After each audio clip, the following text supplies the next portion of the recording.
Thanks for tuning in to Talking Point. I'm your host, Niraj Shah. Well, a new world, which this new post COVID world seems to be, at times has themes reimagined completely.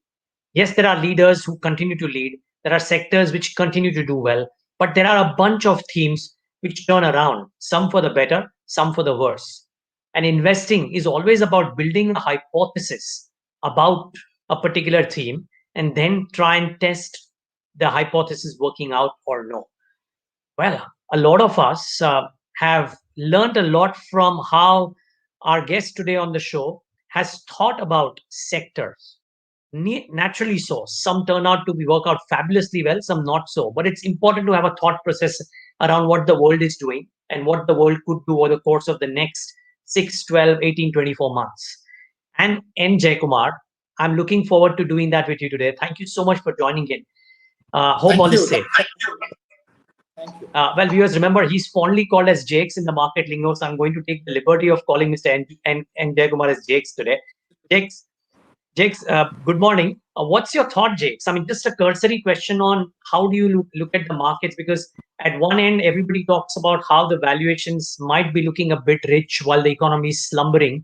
And at the second end, there are enough and more people talking about with this wall of liquidity behind, the downsides might be protected. What's your sense? Is it as simple? So, not to go back to what one said or what one did, because you would have been fortunate when you did it, but just to make a point, in March end, I actually have gone on record saying that this is a lifetime opportunity to recreate a portfolio.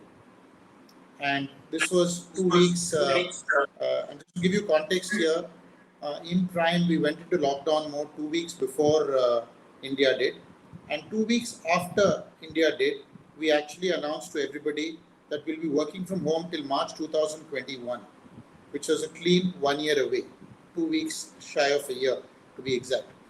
And our thesis at that time was that we are entering such a new normal that nobody, for the world to actually shut shop and say we're going to staying at home and lockdown, etc., these were alien words.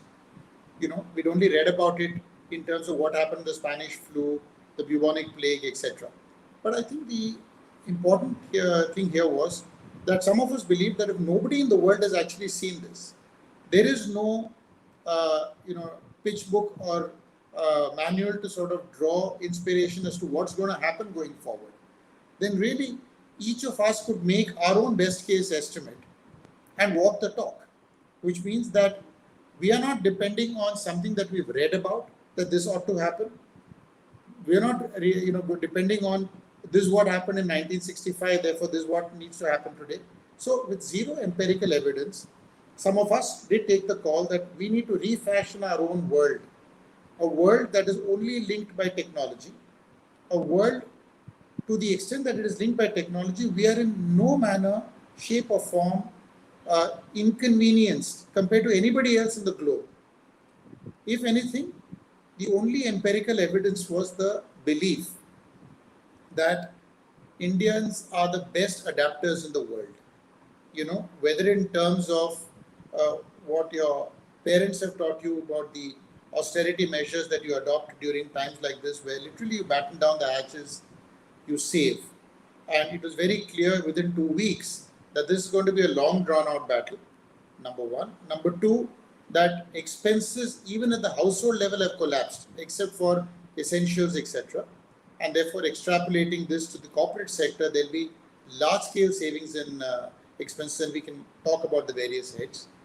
So we believe that we could draw this up, and I felt that in the new normal, the only belief that one had and the only confidence was, being an engineer, I have a lot of belief in science. And I think finally science will prevail. It will take time. The vaccine will come. But or our ability to adjust to a combination of home remedies and repurposed medicines will be the way forward. So in that scenario, I felt that no greater time than this, where you are in any way not inconvenienced by any of the baggage that you carry of the past, and that you could come out literally redrawing the playbook very different from what anybody else in the world thinks. The only difference being your ability to dream and intellectually be different, if you will. So without being arrogant about it, I think without being, you know, without putting oneself on a pedestal or anything, I think one dare to dream differently, and I think that's the limited point, which is that technology will be a big unifying theme in the world. And I can tell you honestly that uh, one of the markets where I invest, which is unconflicted, and for the first time I actually drew up from my, the foreign exchange, the LRS scheme that's allowed, and I've actually been investing in the US markets. First time ever in my life that I personally have been doing it, and because one had time to read up a lot more, and where people were being sort of paralyzed by inaction or by herd thinking. Forget immunity, that was, it's too long before that. Just herd thinking. We have to be able to say what is it that will keep us going through this.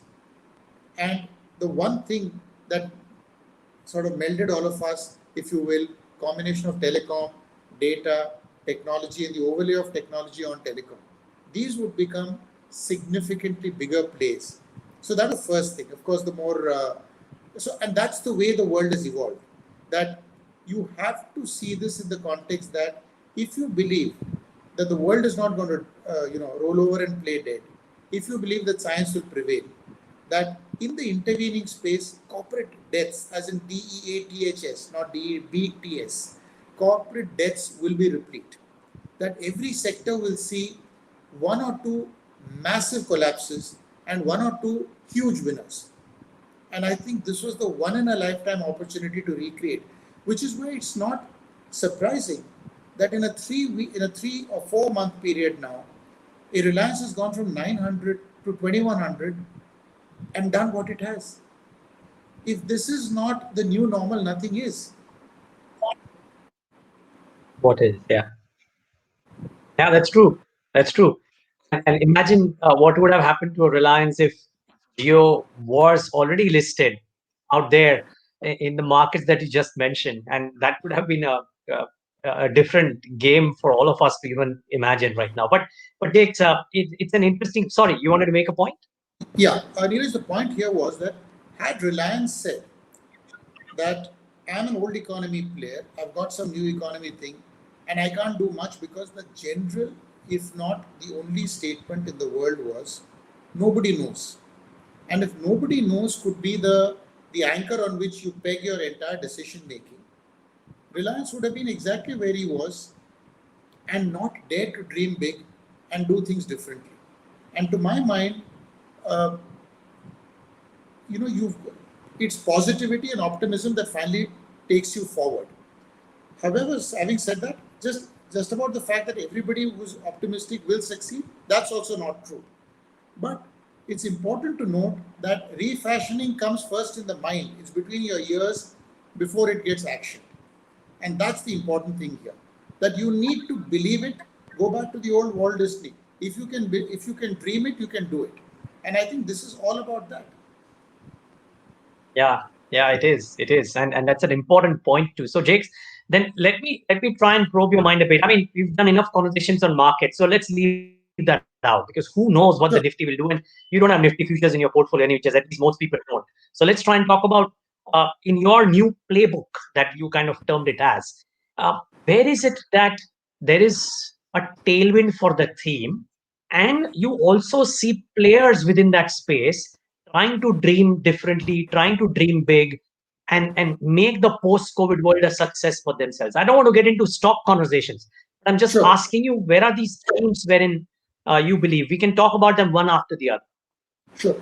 So, for instance, one of the big themes that I think going forward will play out is this entire business about sanitation, hygiene, and therefore water. Water has always been on the Okay. border of saying, people have said that the next world war will be fought on the, on the grounds of water or the water availability or water shortage, if you will. We know that large parts of the Middle East have only the, the oceans around in terms of water. Everything is desalinated. There is no, there is no other run of the river kind of water that they have access to. In this kind of context, I think with hygiene, etc., thrown in, My assessment is water treatment, uh, the entire range of solutions around water around the world. There are two or three Indian companies that are seriously doing, uh, I, would, I would say, even cutting edge with patents, etc., in their armory. And I think water as a theme could be a big play, and where valuations also, from a market perspective, help you out. So if you have a combination of these two, that the tailwinds are there, that the players are there, they're doing real business, and they had some problems of the past which can be overcome, that's a big theme that you could look at. So water is one theme. The Okay. second is media. Um, The second, Jakes, yeah. sorry, Jakes. If I will, I just want to make it one after the other so that people understand. I'm just wanting two clarifications from you. One, this theme, does it have any connection to being a part of the post-COVID world? That is one. And two, I mean, we've heard this argument about the water-based companies, which will look big over a period to come because it's a scarce commodity and will become, more and more precious as time goes by for a long time, but somehow it hasn't quite played out in the Indian context. What makes you think that this time around could be different? The underpinnings of hygiene. I think already the scarcity of water, the concept of hygiene, people are immediately linking it up with. In fact, as you know, one of the comments that they will tell you is the cleanliness on roads, the the fact that BMC is playing, at least in Bombay, the kind of role that it is playing in, to not have idle garbage lying around, etc. And now penalties for even things like spitting on the road, etc. The entire, there's a psych change. Now, whether this is related to COVID or any virus, not really, but it becomes part of a package that gets thrust upon and an agenda that gets achieved because you have now the tailwinds to do it. So people typically, and just see at homes also, everybody now sanitizes stuff that before it walks in home. Everybody has a sanitizer which they spray on, which they spray. Now, whether it actually achieves anything, it may be a placebo. But the fact that there is a cultural change is what I'm now coming to. And I think water, the shortage and handling of water become added themes in this whole thing. Got it. Okay, so then would I mean, because we had this small conversation before, just a little bit privy to what you want to talk about as well. In the same context, the methods and the methodology that has changed in a lot of spaces, would packaging and all forms of packaging, would it become a theme that people should seriously look at? So again, the fact that so much food was transported loose and unpackaged, that's Yeah. now completely changing. The transportation of food, edible items, anything that contacts your body, now people want these to come in pre-packaged. Now, whether the packaging at the end of the day is exactly what it's meant to be, no. So there is a repurposing right now going on before people now settle for organized packaging. Ultimately, it's the old marketing thing, packaging sells a product. So as opposed to things coming loose, packaging has the thing, oh, it's clean, it's not touched, it's not touched any human hand after it's been packed, it's come straight from the factory home kind of thing. I think it is not a thesis, but when I talk to, for instance, many of the packaging players in the market, they see a massive surge in demand because business methods have changed, that people now are in their SOPs putting out that this packaging will, for sure be part of this particular product. And I think there is therefore a structural ratcheting up of demand for things like packaging films, whether it's BOPP films or it's BOPET films, etc. There is a structural change.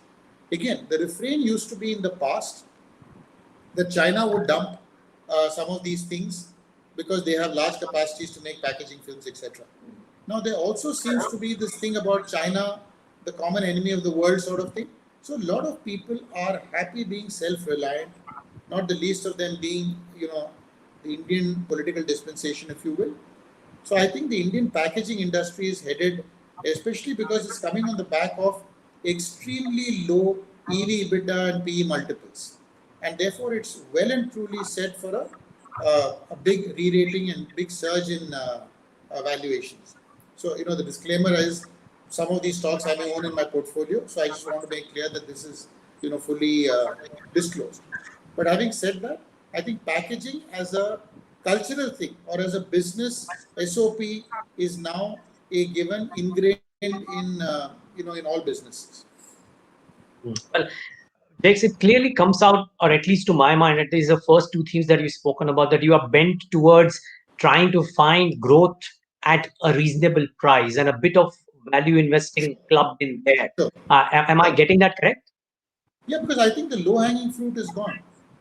And I've actually gone out and said that the longer the pandemics lasts, the longer will be the easy liquidity in the world, the longer will be the Hmm. flow of money into the larger stocks becoming even larger, and therefore the indices becoming even stronger. So, if I were to put A and conclude that with E, the longer the pandemic lasts, the stronger will be the indices. So, for those who are seeking correlation, no playbook in the world would have told you that the economy or the state of economy today and the indices have any correlation. That's terrible. Finance 1.1, 1.0 would tell you these two are completely correlated. The new world 1.0 is telling you, wait a minute, the first vaccine for the world, okay, very important to note this, the first vaccine for the world is not a medical vaccine, is liquidity. That liquidity brings about peace of mind as far as businesses, individuals, these $1,200 checks and $1,000 checks that the US government sends to individuals seeking employment support, etc. That's the first vaccine. Once people are comfortable and calm, they don't want to, do anything silly with their lives because they're completely panicking, there's no work. Then comes the time given for the medical companies to work out vaccines, which could take a year and a half, 2 years before they finally come through. I'm not a great believer in drum beating stuff which says vaccine tomorrow morning, we produce X by August end, X by September end. I don't believe that. In fact, a badly administered vaccine without a large number of human and clinical trials having been done is worse than the problem itself, because vaccines can have serious side effects if not Hmm. completely tested, which takes time. You cannot short circuit this. No amount of Trump chest beating and FDA fast track approvals will get this. Therefore, going back, liquidity is the first vaccine. The longer the pandemic lasts, the longer the new normal becomes the most preferred normal, and longer, therefore, is the movement of money into the large cap stocks, which, by the way, are index heavy stocks and therefore keep the index stronger and stronger, is the thesis that I'm building up to. Got it. Okay. Thanks for that.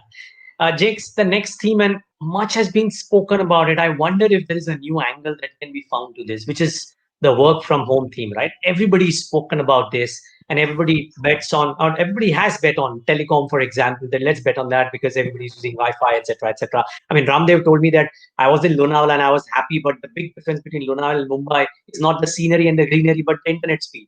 I mean, that tells you a thing or Correct. two, right? But my Right. question is there a new angle or a different way to look at work from home and what could benefit and what could not? So I think one of the contrarian fallouts of this, if you will, is that as you move towards work from home as being a preferred option, in Bombay Hmm. and in other cities, for instance, in New York, etc., people travel 2.5, 3 hours to work every day. If that can actually be dispensed with for 3 days a week or 2 weeks in a month, for instance, that 50% it shifts. What is it that you come out with? You come out with a scenario where people will start repurposing their homes in order to get to a better way to work. You will start, for instance, having a carved out space in your home if there is space available for saying this is my workspace, which includes, let's say, a laptop or an iPad or whatever else. It has a router connection which is strong, and if there is no such space, can we, 4 or 5 of us, get together, buy a new small home close to home, which means demand for homes suddenly. And why is that a good idea? Because mortgage rates are low, at least employment continues. And by the way, while you're talking all this, as far as light, heat, water, electricity, travel, entertainment, rent, from a corporate balance sheet perspective, all those heads have dropped sharply. So, in a sense, uh, can the corporate entity say I will put aside a sum of that money to actually leasing out a small house, let's say for instance in Bombay at Andheri, where six of my staff actually cannot work from home and therefore come every day to work uh, by actually getting into the by getting into let's say this home residential 1200 square feet. Six of them work, maybe 9 to 4, and then go back to the respective homes which are only 15 minutes away, which means suddenly demand for residential homes being repurposed for work purposes is a real possibility already happening. Small treasury units of banks, trade finance units of banks, small branches away from a branch, from the physical branch, are already coming up. PSU banks are big in this. And if it can be done close to where, let us say, the bank, officers may stay. Let's say one building where, 80% is, let's say, a Union Bank staff quarters, for instance. If 5 minutes away from there, you could take up 6 new flats, one as a treasury, one as a trade finance cell. Suddenly, you've recreated an office close to home, eliminated 3 hours of travel, improved work-life balance, and I dare say the biggest beneficiary will be the contrarian play. Again, at valuations where people have said these are all companies that are going to die, which is the creation of the residential. And by the way, you create this residential demand, what happens? The commercial demand, by definition, because rents are coming down 30-40%. So the 7%, 8% yields that you have on commercial real estate collapses, and the residential real estate yields at 2 and 3% can start moving up. In fact, it's odd that this 2 and 8% have been surviving for long. That 8 could come down to 6, and this 2 can go up to 4, which itself is a big convergence. That's a big play you can think of. Yeah, it's pretty interesting that the residential yields have been at 2%. I mean, people still bought homes in India, but Right. financially, just practically thinking, it made no sense, right? At 2% yields, why would I buy a Absolutely home? I would just stick to a rental place all my life.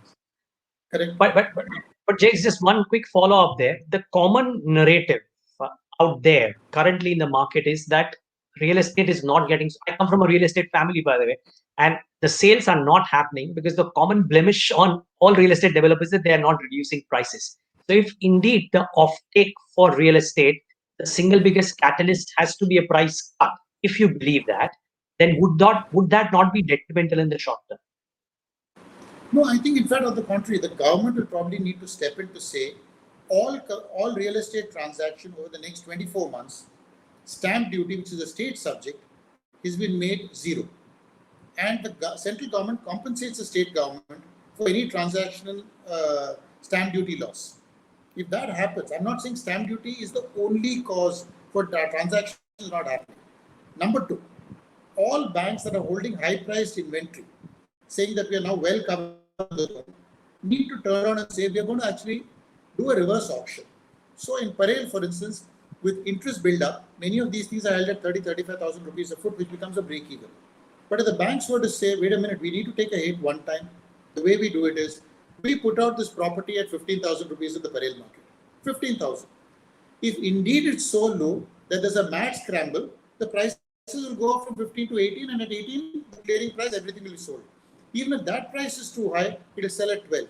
But at least the fact that there's a mythical price of 30,000 or 32,000 will just disappear. There is nothing to say that when I go to the market and sell a Reliance share, for instance, that the potential buyer turns around and asks me, what was your break-even price? Now, at what price are you selling? No, it's only in the real estate space that they come back and tell you that my cost of acquisition was 12,000, interest is 8,020, my profit needs to be 20%, so 24,000. Why? There is no reason, right? So I think at the end of the day, real estate has to be seen as one more conversion operation. Land being converted to usable space, whether office or a home.